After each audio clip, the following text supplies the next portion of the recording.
guys, this is Samantha K, and this is the Samantha K experience. Wow, it's been a while, guys. I hope you guys are doing well out there. I know it's been a mad world that we live in these past few months, but I'm glad to see you back or hear you guys come back. Well, welcome to episode 2 of season 2. And this evening, we're going to discuss Wrestlemania 38. Now, I know it's been about a couple of weeks since the showcase of Immortals took place on April 2nd and April 3rd, respectively. And I had to, absorb a lot of the visuals that I saw that night. Well, those 2 nights, to be exact. And I just wanted to share with you guys my thoughts on the show. And basically, there's going to be some spoilers. So with that being said, WrestleMania took place in Texas this year. So we're no longer calling it night 1 and night 2. It's just strictly WrestleMania 38 Saturday and WrestleMania 38 Sunday. So like I said, it took place in Texas, which is the home state of Stone Cold Steve Austin.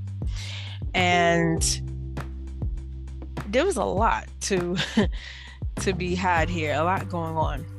So with a lot of the card that had some build up to the show and some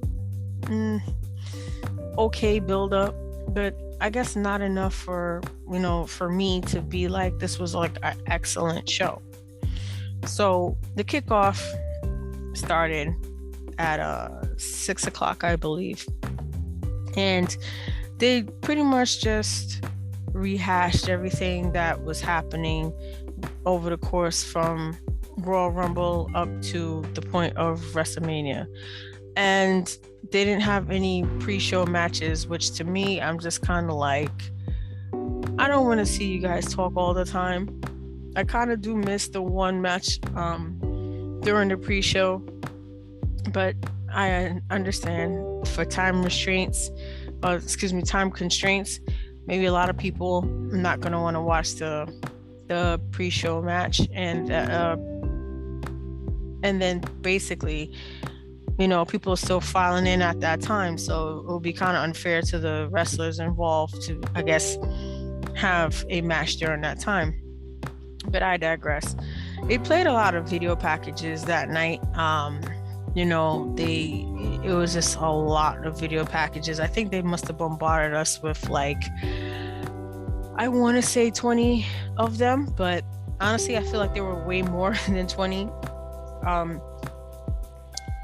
Jake Paul, who's the brother to Logan Paul, they interviewed him, and the guy was just a complete asshole. Like, I don't even understand why anybody gives the two of them any type of energy whatsoever, and including myself right now, by just giving them, just mentioning their names are just beyond me. But he gets on there, he starts talking his trash and whatnot, and I'm just like, I just don't understand why anybody gives these two any type of energy whatsoever. So then came the live show. Brantley Gilbert, who's a country singer, sang, I believe it was America the Beautiful. I could be wrong, but he sang his heart out, and it was a nice little touching opening right there. Although I kind of admit that it kind of made me miss BB Rexa, who was, I believe, on the Saturday show of last year's WrestleMania 37. But I digress. I still like country music overall. Mark Wahlberg made a video package about WrestleMania, and it was pretty, epic. I like his presentation a lot. I think I'd rather sit there and watch and listen to Marky Mark talk about Wrestlemania and wrestling in general, as opposed to watching some of these matches during these 2-day period. The Dallas Cowboy cheerleaders came out and did a routine to AC/DC's Thunderstruck, which wasn't bad. Um, it's good to see that the cheerleaders are actually, being, used in a right way, as opposed to, not, having a chance to actually do a routine at a Super Bowl in recent years. But it's still nonetheless good to see, the cheerleaders doing their thing.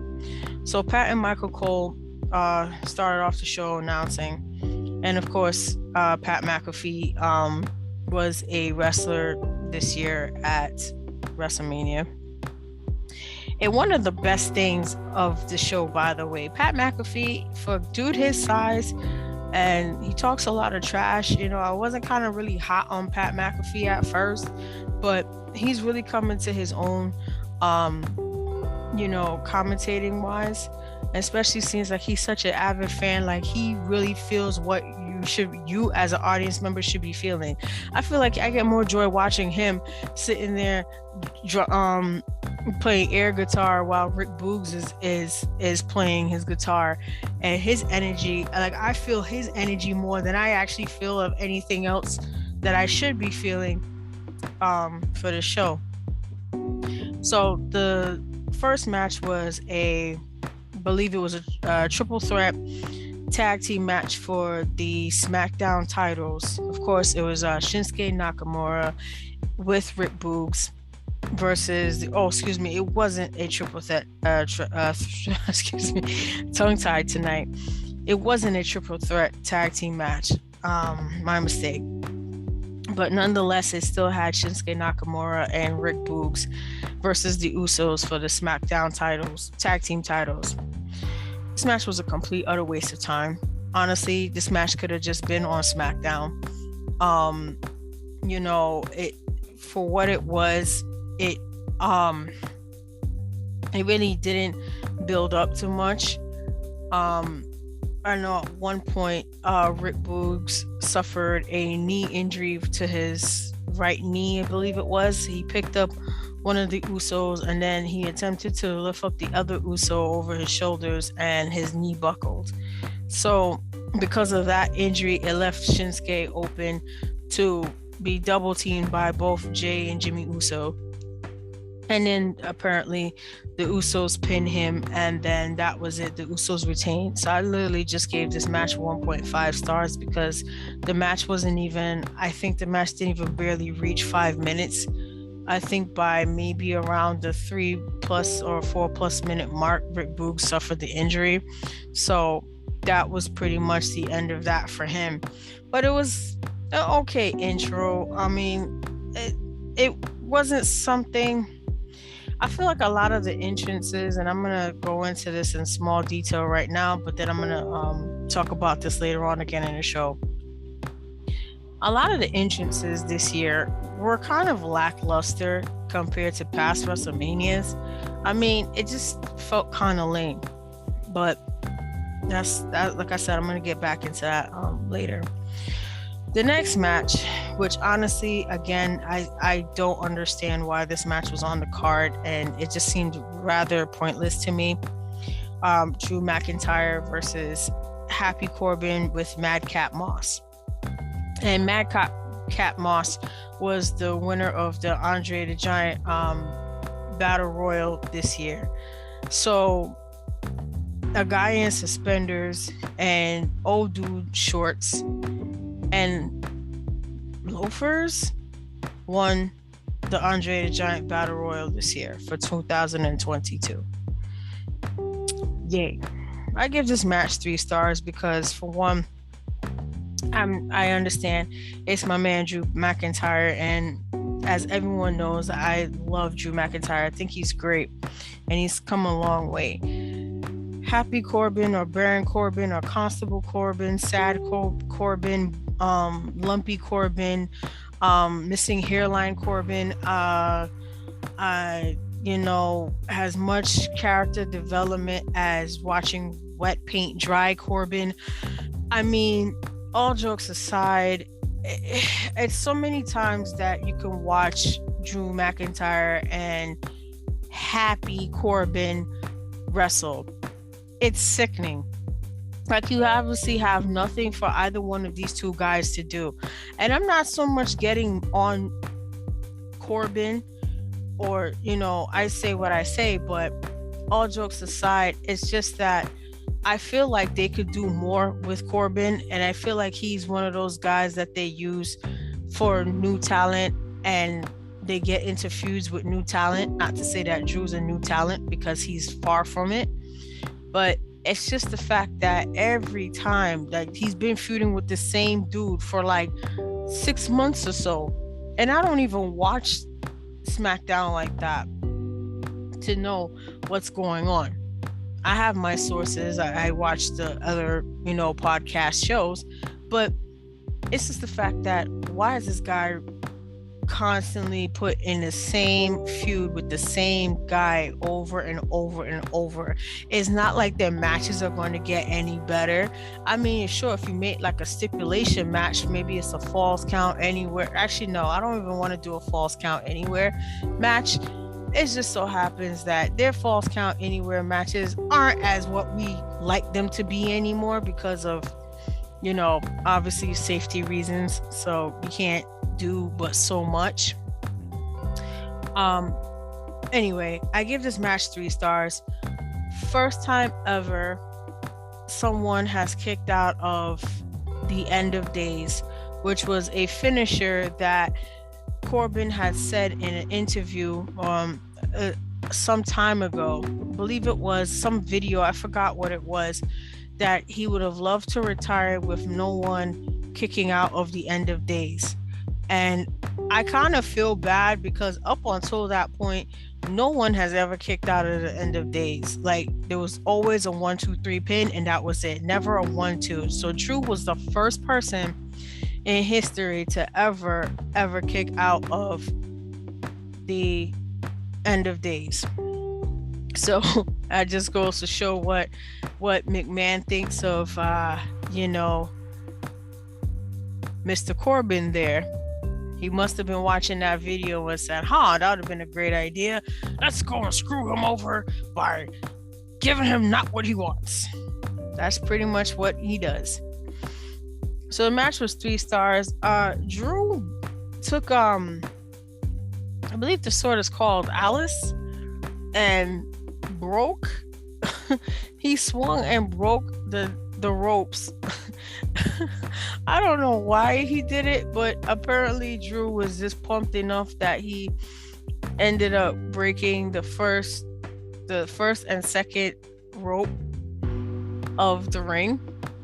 So I don't know, but that was pretty entertaining watching him break the ropes. The next match were the Mysterios versus Miz and Logan Paul.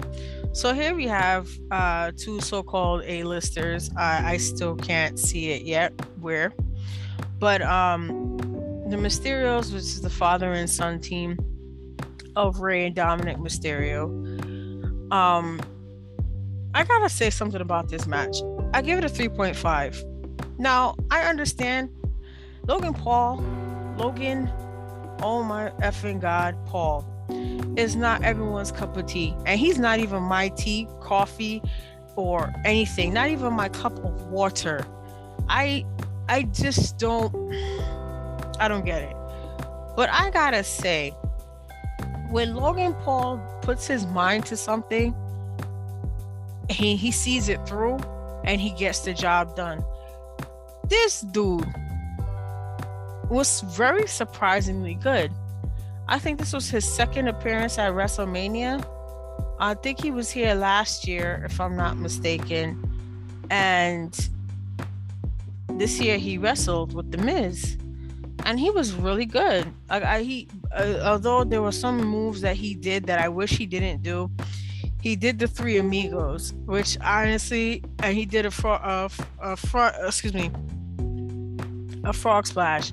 And I understand that was his way of sticking it to the Mysterios because through Eddie's memory. But I'm getting kind of tired of people using that as a thing to stick to Eddie's memory because people do it too often. That's a well that they go too often. And I typically don't like that. You know, it's one thing if Sasha Banks did it because that was somebody that she looked up to growing up as a kid. Eddie Guerrero was like essentially her hero. And so if she does the 5-star frog splash or whatever, or try to do her version of maybe the Three Amigas, which I don't think I've ever seen her do the Three Amigos yet, but if she did, I don't remember. I think she did, but it's okay for her to do it. But this guy, Logan Paul, comes in here, thinks he's a freaking wrestler for like fucking 20 minutes, and all of a sudden thinks like he just, he surprised me. I give you guys that. He totally surprised me, and he's very good. He's very quick to pick up on certain things, which I wish that some other wrestlers were able to do the same as much as an outsider comes in and shows you how to do a better job than you can. That's totally embarrassing. He's not a wrestler, so there's no reason why he and Bad Bunny should be as good as they are. That just makes no fucking sense.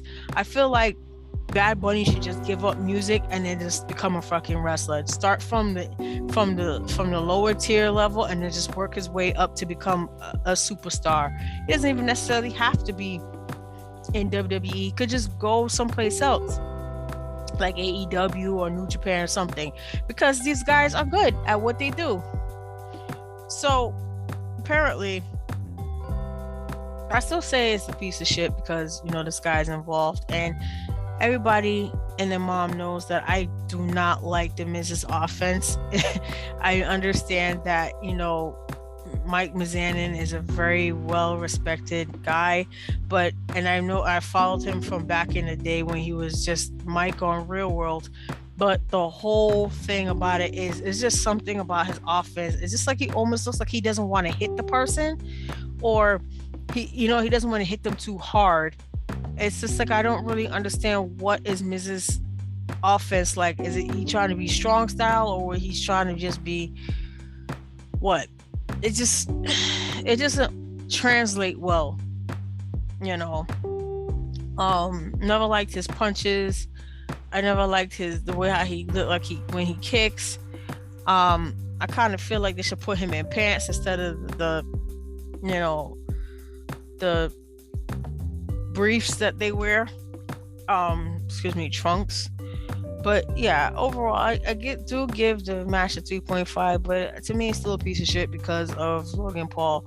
And of course, the betrayal at the end where Miz gives Logan Paul a skull-crushing finale. Well, I mean, come on. There could be only one A-lister in the group. You can't expect to have two, I mean, that's why, let's face it, Logan Paul, you're never going to be Johnny Drip Drip, okay? You're never going to be John Morrison. You can never, replace him. So let's just get the idea out your head. So next, Stephanie McMahon came out and she was wearing a powder blue suit. And I guess it's a homage to her dad when he wore the powder blue blazer back in the day that still had the WWF insignia. Please, World Wildlife Federation, Foundation, do not sue me by using, the fact that I said WWF or anything like that. It's just that when I was growing up, I didn't even know jack squat that you guys were around.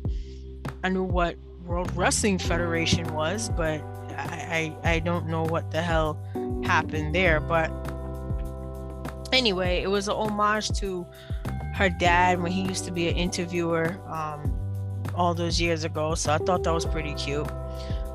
She introduced Gable Steveson, who was a former Olympic gold medalist in wrestling, who a lot of people are now compare him to the next Kurt Angle. And I'm like to see if he actually has the same longevity and stamina as Kurt Angle, because I remember late 90s and early 2000s, Kurt Angle was fucking impossible to pin. I've watched matches and gotten fucking pissed off because how many times Kurt Angle counted out or two, and he always ended up winning them damn matches that he had like several countouts. It was always like, oh my god, what is there to do to pin this guy?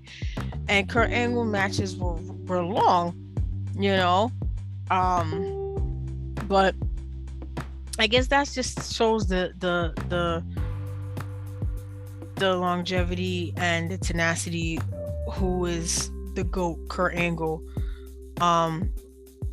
You know, so Gable Steveson is now obviously on the roster of WWE. I believe he's going to go to SmackDown.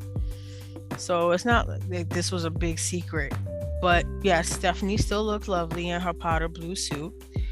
And for a woman her age, she's just quite attractive. I mean, Stephanie McMahon is very cute. I could see, you know, her husband being entertained by her said beauty, and that's as far as I'm gonna go there, because I do not want anyone telling me that I was talking crap about, you know, Stephanie McMahon, which I'm not.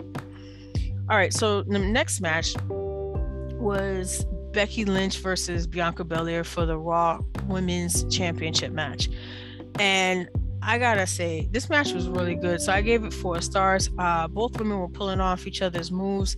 The match had a bit of sloppiness in it, so that's why I didn't want to give it a full 4.5 or 5 stars. But this match really was good, and the crowd. But in the beginning, I realized that the crowd was kind of dead though, and that kind of like annoyed me, because it was one of those things like these women had build up a feud, even though that the feud wasn't a great one to start off with, since how Becky came back and then beat Bianca for 26 seconds. It kind of ruined Bianca's in my opinion, it ruined Bianca's flow as being a black women's champion holder. But I gotta say that this match was good. Both women seem to be putting in their 110%, and Bianca perseveres. So now she's a new Raw Women's Champion, and Becky gets the award of going home to her husband and their wonderful daughter. I mean, that's not a bad prize to have, but you're no longer, you know, big time Becks. So just gotta take it and take your L. Your last name has an L in it.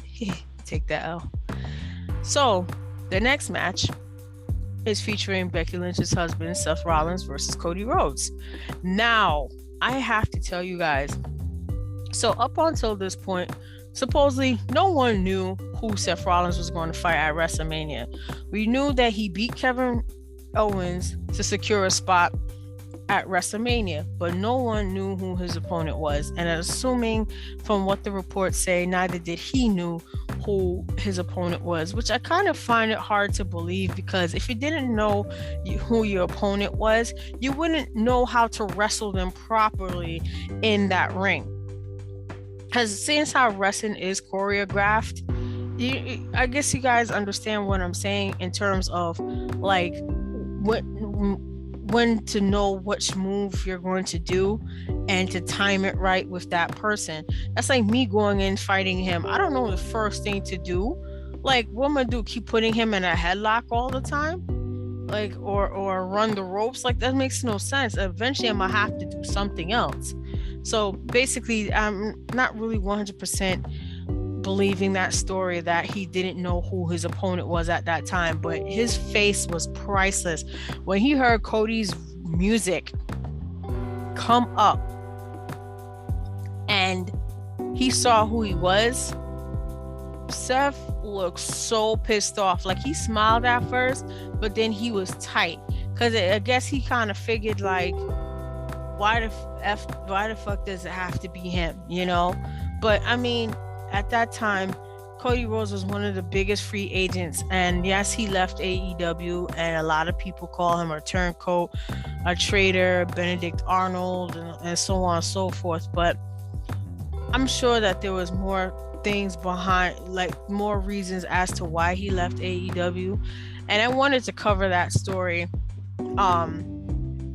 before WrestleMania happened, but honestly, there was a lot, so I didn't get the chance to do it. But I probably would cover it at a later time when I eventually do some AEW episodes, other than the one that I did on the late Brody Lee. But yes, man, I gotta tell you guys, this match was good. I remember in my notes I said this match is actually good.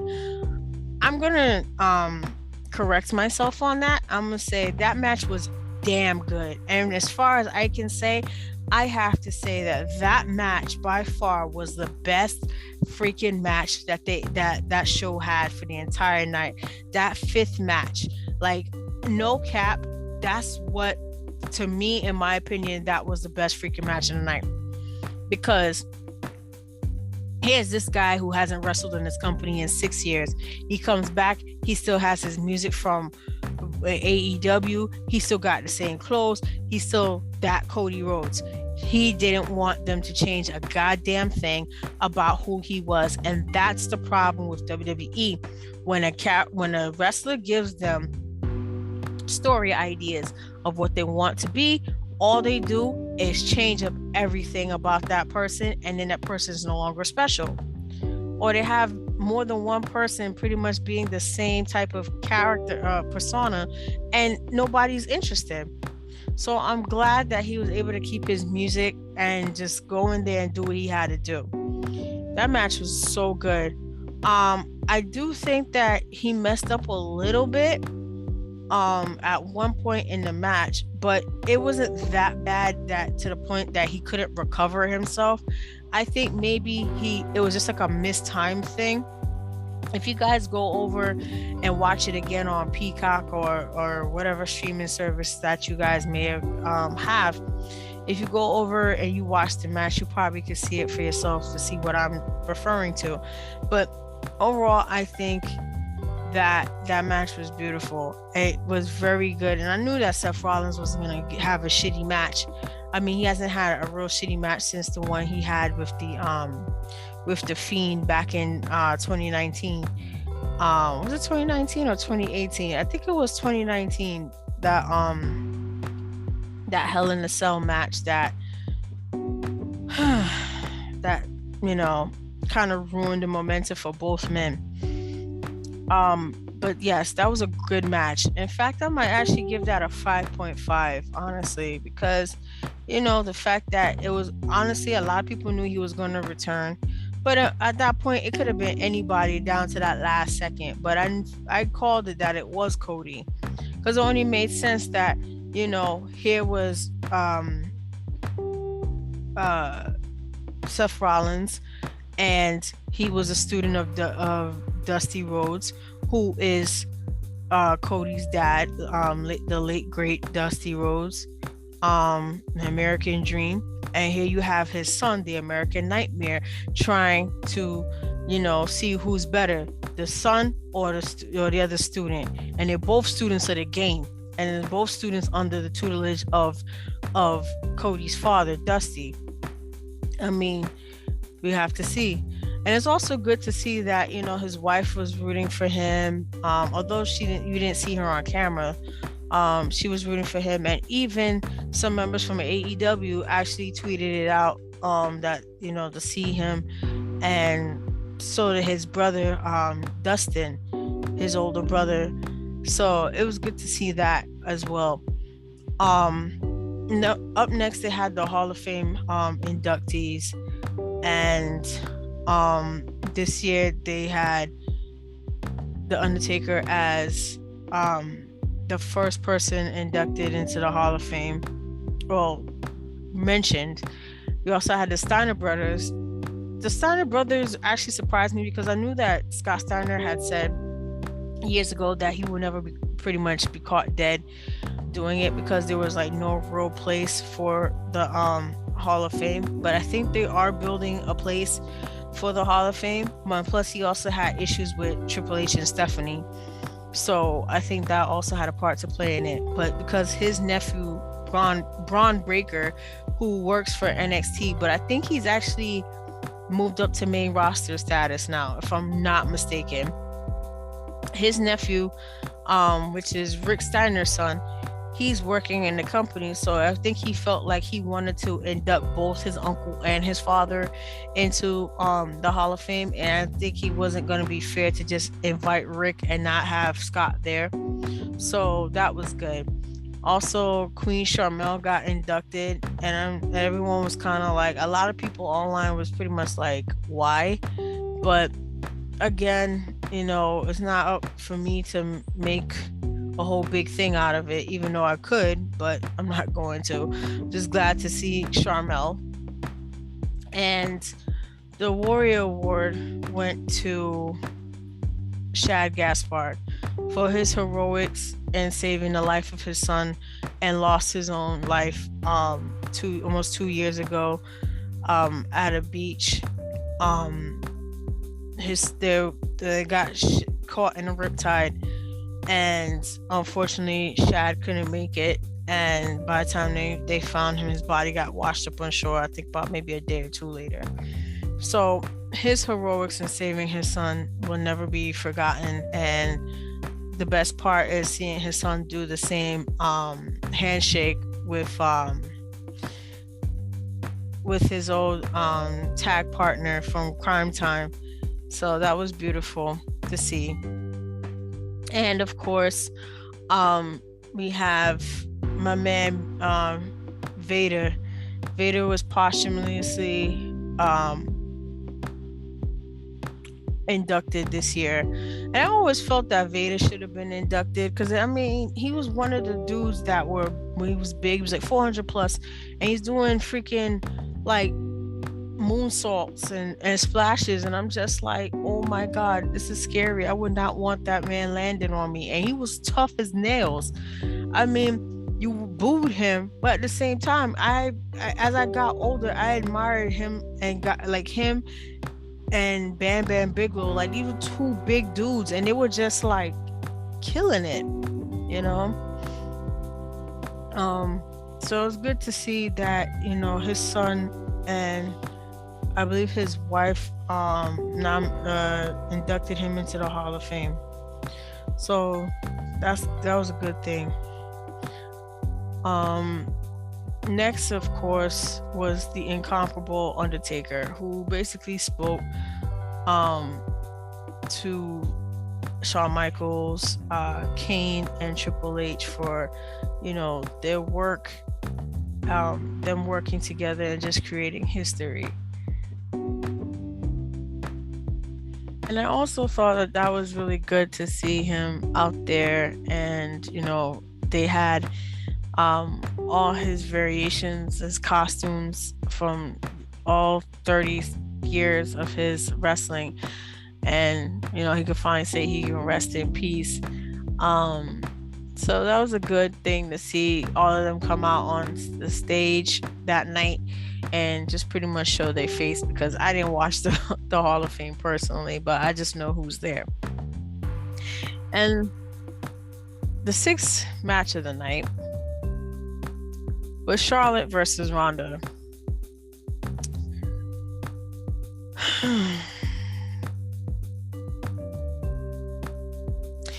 2.5. This match was kind of sloppy, and for all the pomp and circumstance, Charlotte is still SmackDown Women's Champion. So I'm assuming that Big Time Bex and Ronda Rousey are going to finally fight at WrestleMania 39. This was a match that was supposed to be about 2 years ago, finally in the making, with neither woman champions. So nobody has to worry about losing a belt to anybody, or unifying the titles and all this other stuff. It's just let them fight. And please do not let Charlotte get involved into it, because there's no reason for her to be here. It's about Becky and Ronda, and let them tell the story. Okay, so that's what I have to say about that. Just 2.5. It was like garbage hype for nothing. Now, number 7, the KO show. Special guest star was Stone Cold Steve Austin. Now this was supposed to be not really a match, but then it turned into a match because KO finally said one too many things wrong about Texas and Stone Cold, and finally Stone Cold had enough and pretty much opened a can of whoop ass. This was Stone Cold's first match in 19 years, and I would say Stone Cold's good, but obviously age is a factor, and he didn't take off his shirt, so I'm assuming Stone Cold probably got a little gut by now or whatever, but the arms still look good for what we could see. He had his 2 knee braces on, and yeah, he beat Kevin Owens' ass, and he had a celebratory drink with I believe it was, who did he have a celebratory drink with? Oh, his brother came into the ring, and then Papa Steve Weiser or whatever, Austin's beer, and I'm pretty sure it's not called Steve Weiser, but it's actually called something else. Celebrated for about maybe 15 minutes and so, and WrestleMania night 1, WrestleMania Saturday ended just like that, off air, with Austin being victorious over a falling Kevin Owens. One thing I could say, Kevin Owens can sell. Like, he really can do flips, rolls, because Austin threw him down the ramp in the walkway, and he didn't throw him enough force that it will propel Owens to be rolling down practically more than half maybe about 20, I want to say 20 feet, but maybe like 5 feet away. It was like he didn't punch him enough or throw him. So I like the fact that he gave added oomph to Austin's power. So night 1, honestly, the biggest things that were good were Lynch versus Belair and Rollins versus Cody Rhodes, and also the KO show with Stone Cold Steve Austin on it. Everything else was just pretty much like the other 3 matches or so, or 4 matches, was just kind of a waste of time, to be honest, and could have been just featured on a SmackDown or a Raw episode. So that kind of got me mad. I don't really think night 1 was that good. It's just kind of annoying to me. Night 2, WrestleMania Sunday, WrestleMania 38 Sunday, we have more kickoff BS. Still talking the same bullshit. They kept on referring to the show as Stupendous. So I said, if I hear Stupendous one more effing time, honestly, I just got annoyed. Like, they just build it up as this whole thing, centered the show around this one word called Stupendous. Like, apparently this was the only word that they could pluck out of the dictionary to describe WrestleMania, and I'm just like, this is so lame and garbage. Like, I just can't. There's another singer that came out named Jesse James Decker, sang America the Beautiful, and Mark Wahlberg came out, and then he talked about sequels living up to the expectations of the first movie and stuff like that. And I have to say this, I don't really think either one of these nights really lived up to anything. In some cases, I kind of actually think that the last year's WrestleMania was better than this year's WrestleMania, to be honest. But I digress, and I'll go into further detail. So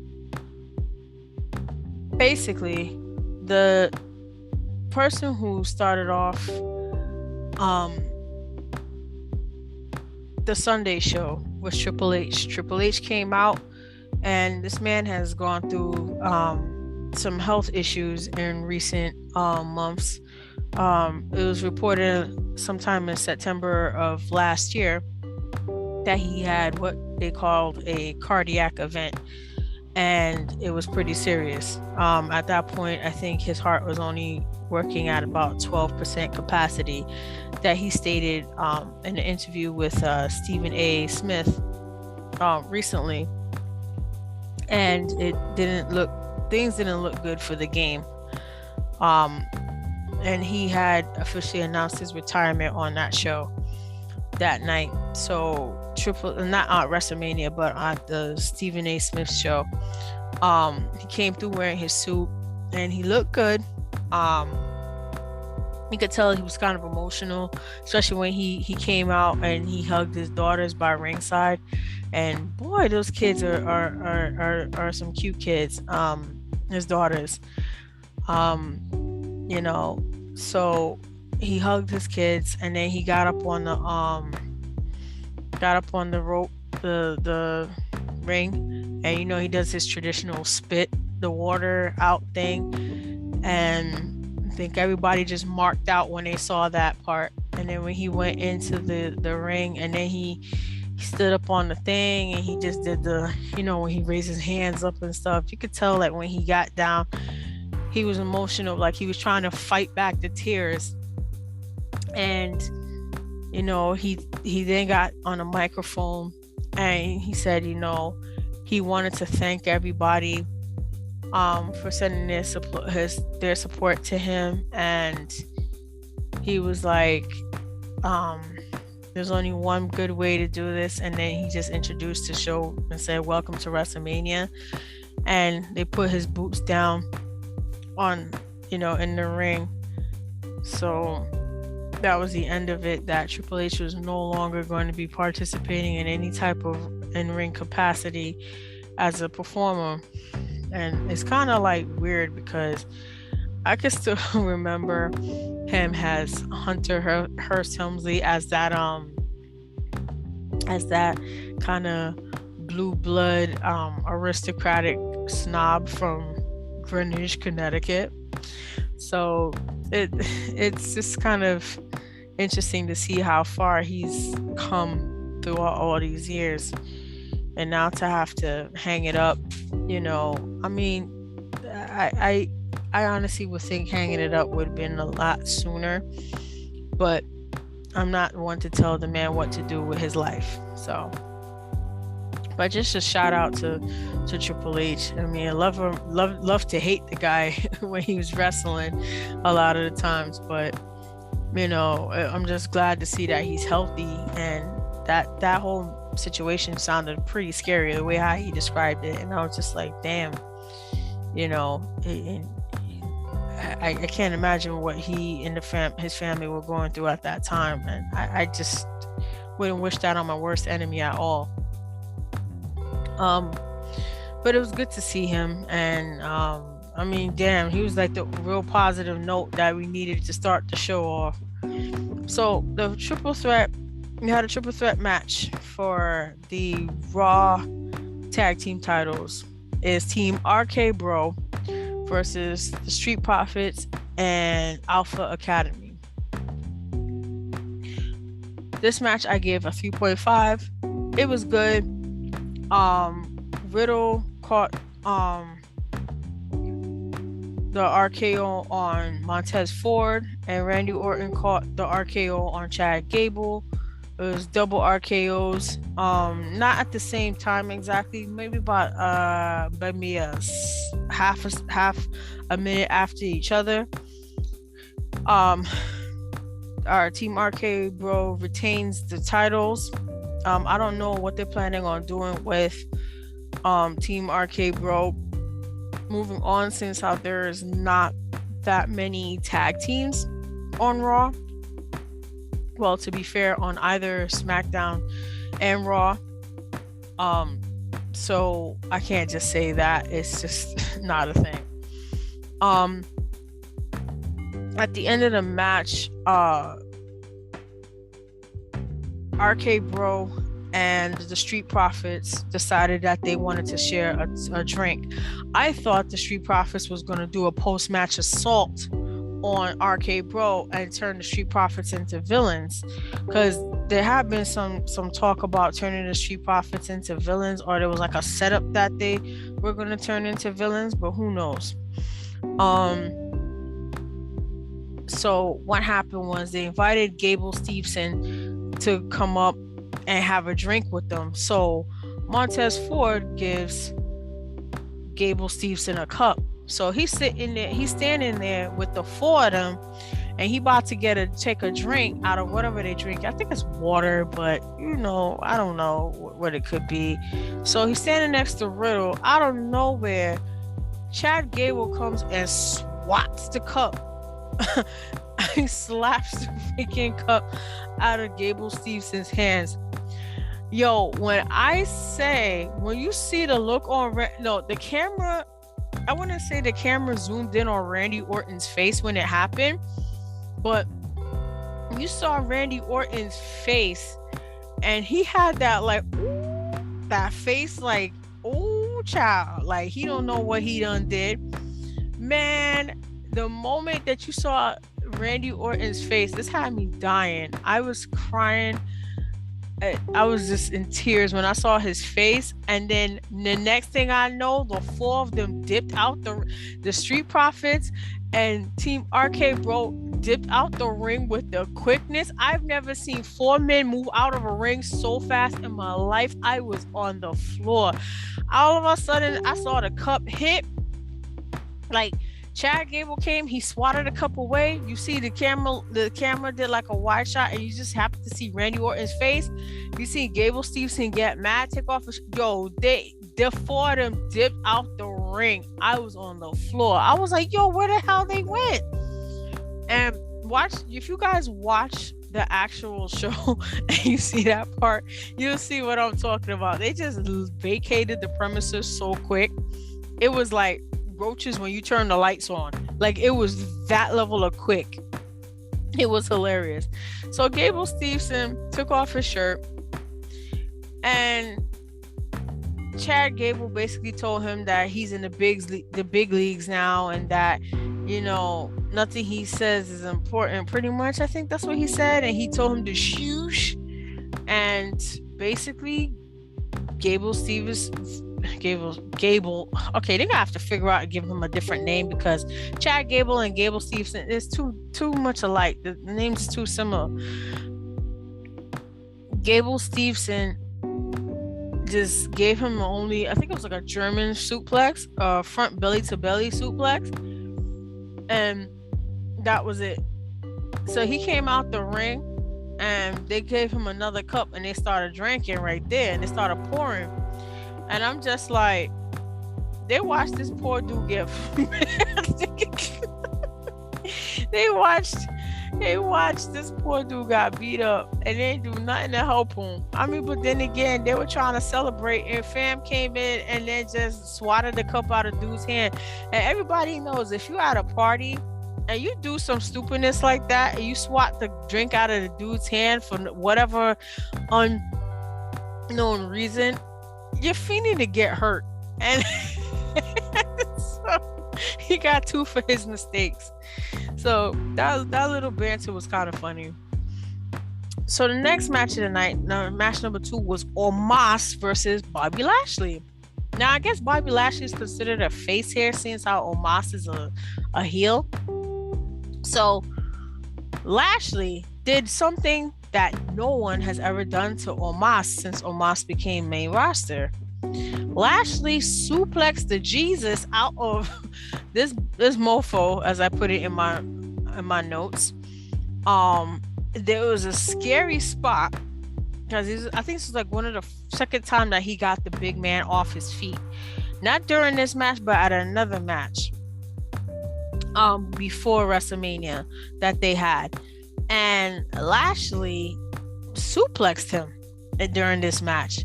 Give this match a 3.0, three stars off the rip.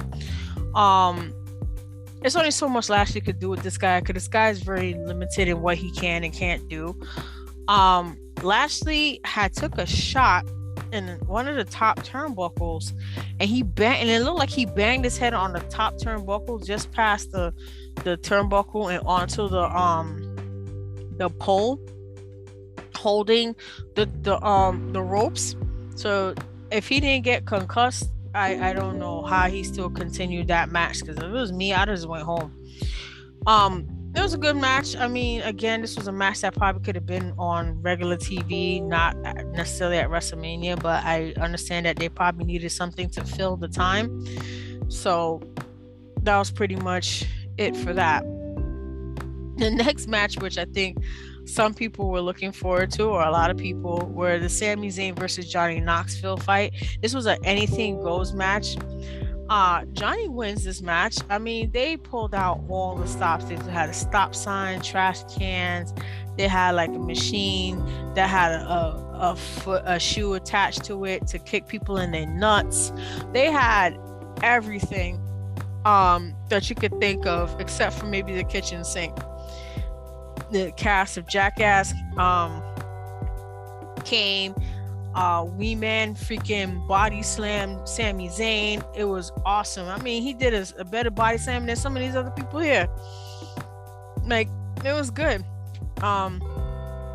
Again, not something that I would necessarily say that I want to see at WrestleMania, but honestly, it was good for what it was. Next, we had the Fatal 4-Way. It was for the Women's Tag Team Championship.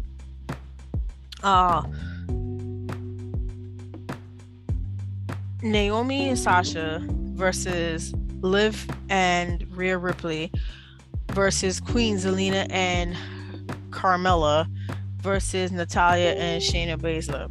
Now, I gotta say, this match was all right. I kind of don't understand why this girl keeps wearing this face mask during the ring, Carmella, but I digress. Naomi, I give the match a 3.0. I kind of wish that that Liv and Rhea were the tag team champions a little bit, but I'm glad to see, because Liv hasn't won a title, and I feel bad that she hasn't won a title yet. Naomi and Sasha win, and they're not a new champion, so I guess Queen Zelina and Carmella have to go back to the drawing board.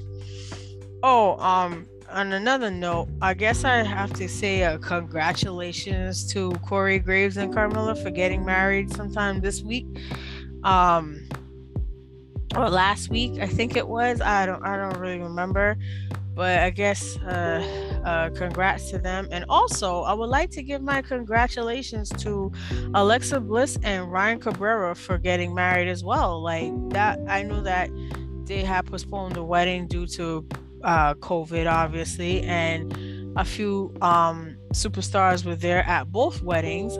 It's funny that I believe Sonya Deville attended both weddings, and I gotta say, Sonya Deville's drip is serious. That coral outfit that she wore to Corey and Carmella's wedding is pretty awesome.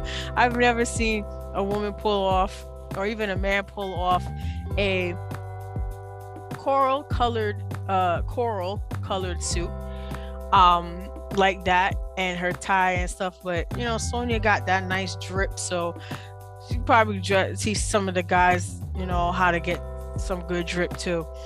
So shout out to them. I just wanted to give them, you know, my congratulations. Okay, now here's a match that I was waiting for, and I was like, I'm gonna say it once, I'm gonna say it again. This match is gonna be good. And it just so happens that this match is the exact same number as the match that I liked the hell out of on Saturday. This match was number 5. It was AJ Styles versus Edge. Edge came through. And he had this dark, sitting down. It was like he was like a king. It's like he almost took a page out of Triple H's book. He was sitting down. He had like the long coat and just looked evil. Even his music is different. He's still rocking Alter Bridge, but just a different song. I gotta get that song too. I think I might, look around to see if I could get it. But definitely, his entrance was good. Like, not too many people's entrances were that great that night, but some were like, what is this? Some was like, okay, we're pretty much doing the same thing twice. Okay, great. But 4.5, gotta say, and Edge wins. I was kind of tight. I wanted my man AJ to win because AJ is now, I guess, a face sort of again, and it seems that he's now a Damian Priest who came out as AJ was about to go on the top turnbuckle and distracted AJ enough that Edge caught the win and speared AJ into oblivion. So, but overall the match was good. I mean, I honestly, it's like match number 5 seems to be the winning number for both nights 1 and nights 2 of WrestleMania 38. Here, match number 5, Seth Rollins and Cody Rhodes on night 1, and now you have Edge and AJ Styles, which was in itself a freaking dream match, because nobody ever knew that Edge was really going to come back, if you said like 2 years ago. And then he had gotten injured along the way and so on and so forth. That was a dream match that people wanted to see, Edge and AJ, because these guys never fought before. AJ was always in a different promotion, and then Edge had retired due to his neck injury. By the time that he retired, it was like 5 years before AJ Styles even came into WWE, because AJ came in at, I think, 2016, and it's been there ever since. And Edge came back, I think, in 2019, if I'm not mistaken. So it kind of all fit into place. So I'm glad to that match happened, although I kind of wish that was a different outcome, but at the same time, what can you do? It was still a good match by far. Okay, match number 6 was the New Day versus Ridge Holland and Sheamus with Butch, formerly known as Pete Dunne. So they gave Pete Dunne this BS name called Butch, and I'm just like, what happened to Pete Dunne of old? Like, I don't know why they're just bringing people up from NXT and just completely assassinating who their characters were from before. And I can understand why people refuse to renew contracts and end up leaving and going elsewhere, because it's all bullshit. It's like there's no place for them, even if they did stay. I mean, I don't know if there's going to be any round of cuts coming up again soon, which I'm actually surprised that there haven't been any cuts so far, because this will be like the second year that they've been doing this. So I'm surprised around this time I haven't heard any cuts yet, any releases yet for this month. So let's see. We'll see what happens. The match, I gave it 1 star because it was just too much going on. It was a waste of time. There was just way too much interference from Butch and whatnot. It was just way too much. It was just so stupid. And they took out I think they took out Xavier Woods, I believe, and it just fed Kofi to the wolves, so to speak, I believe. It was just a waste of time. Like, it was just one of those things, like, it didn't last too long. And plus, this match was supposed to be on night 1, and then it didn't happen, and then they moved it to night 2 because I guess the guys complained about it not being on the card. But honestly, they just need to stop. The Undertaker comes out. He says goodbye again for the umpteenth time. I mean, I don't know how many times you're gonna keep leaving, but I guess, you know, it's good to see you, but okay, now we're dragging it. So, match number 7 is Pat McAfee versus Austin Theory. McAfee wins. I mean, 3.5 easy.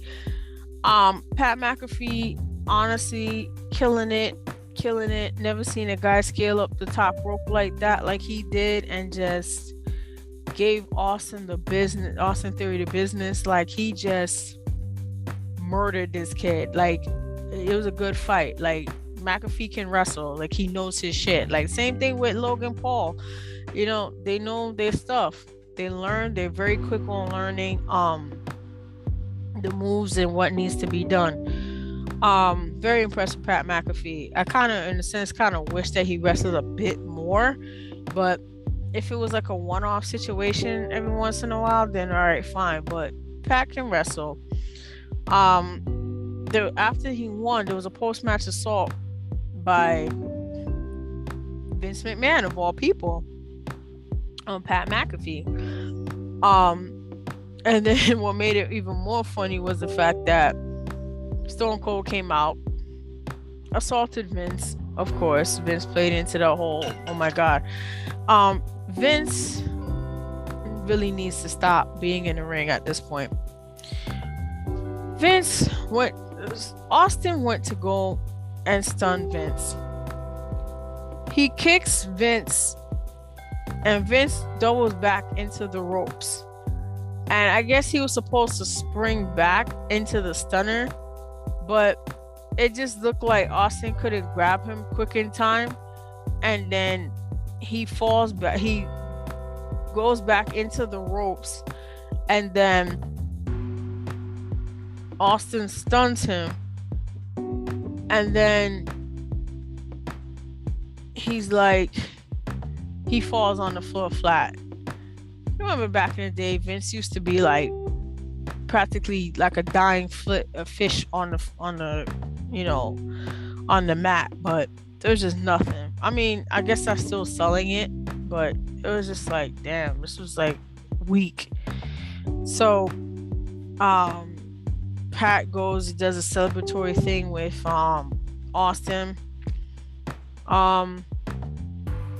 Austin ends up stunning Pat McAfee. Pat ends up rolling out the ring, and the camera pans back to Pat, who subconsciously is still holding a beer and still pouring it into his mouth while he's laying out cold. That was funny to me. I was like, what the hell? Is he still even moving? But that was all right for what it was. I mean, Vince could have not been out there. I know they were talking about having Vince wrestling at WrestleMania, but I mean, sir, you're 76 years old, and you obviously look like you're not able to do certain things anymore. So just stop. Like, seriously, just stop. All right. Number 8. This was the Brock Lesnar versus Roman Reigns fight. Champion versus champion. Whoop-de-doo. This was Brock being the WWE heavyweight champion. Well, I put heavyweight, but they usually just put WWE instead of, saying the whole thing. Versus the Universal Champion of Roman Reigns. No big surprise here. Roman retains and now is the undisputed WWE champion. Now, this is a 2.5. The match felt kind of short, and honestly, for all the so-called build-up, I would expect it better. Apparently, Roman got injured during the match, and I don't know if that's why they had to finish it so quickly, because he got injured. But this match literally did not live up to any hype of anything. I thought these guys were going to really try to do something different and out wrestle each other, but overall it just was the same old. It was basically the same old shit, and I think the crowd just was kind of like, whatever. Yeah, I give it a 2.5. I just wasn't like, I thought Like it could have been a bit better for the build up that they had for it, but nah, it's just whack. But and then Roman comes out the ring as Victor, and there you go. That was it. Yeah, wasn't really nothing special. And unfortunately, that's the end of WrestleMania. Actually, no, that was the end of WrestleMania. I don't think I could survive another 10 minutes of it. So my biggest matches of the night was match number 5 with AJ versus Edge, and the women's fatal 4-way match, and maybe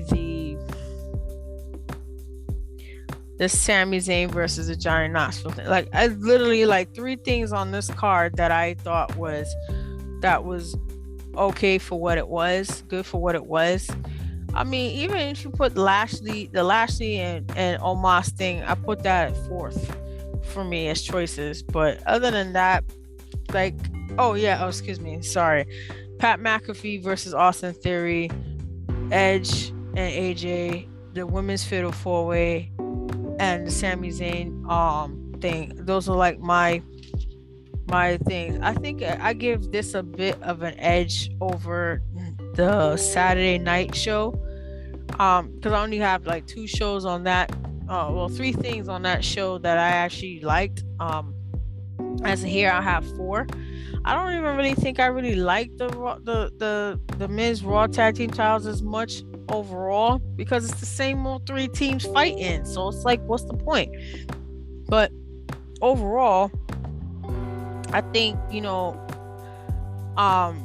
the best matches has got to be, if I had to pluck out 2 matches overall that I thought were really good, was Edge versus AJ Styles and Seth Rollins versus Cody Rhodes. Like, I honestly think that those 2 matches were the best thing on WrestleMania, aside from the Bianca Belair match and Becky Lynch. Like, I honestly don't really see anything coming as close to any of those 3 matches.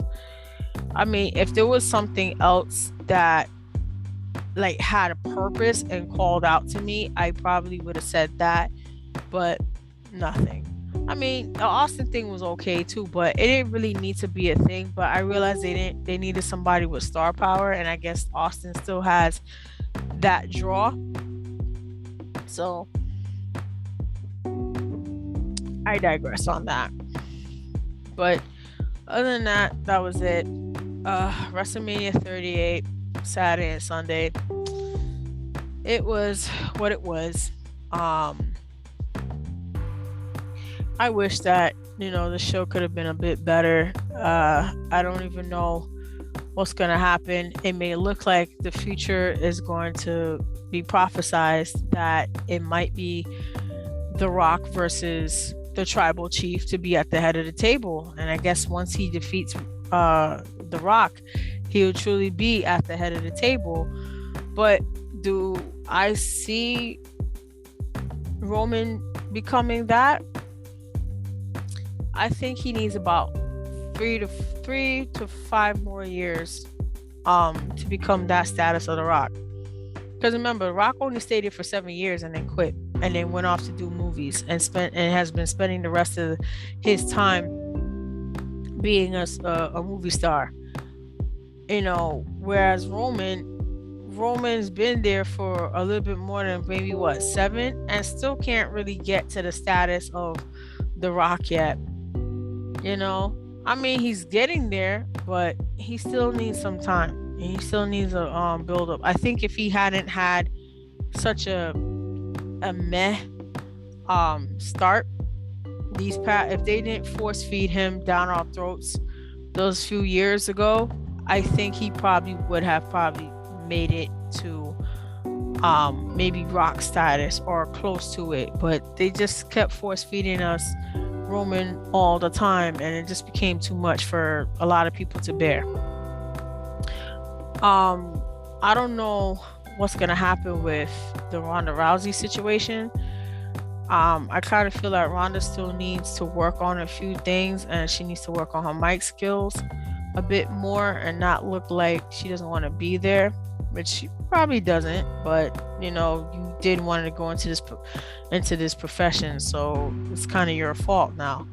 But I do want to see more her being more of a badass, and hell, even if she did team up with Shayna Baszler, that would be like an epic tag team. Like, them two will be virtually unstoppable.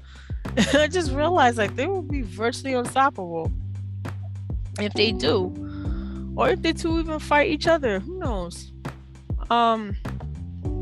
Yeah. So I'm just kind of like, ooh, WWE overwhelmed. It's a lot. Well, guys, that was my WrestleMania 38 coverage, and honestly, that was a lot. So take care of yourselves, and I will be back with episode 3 very soon. Take care. Bye. And have a great weekend. Be safe out there.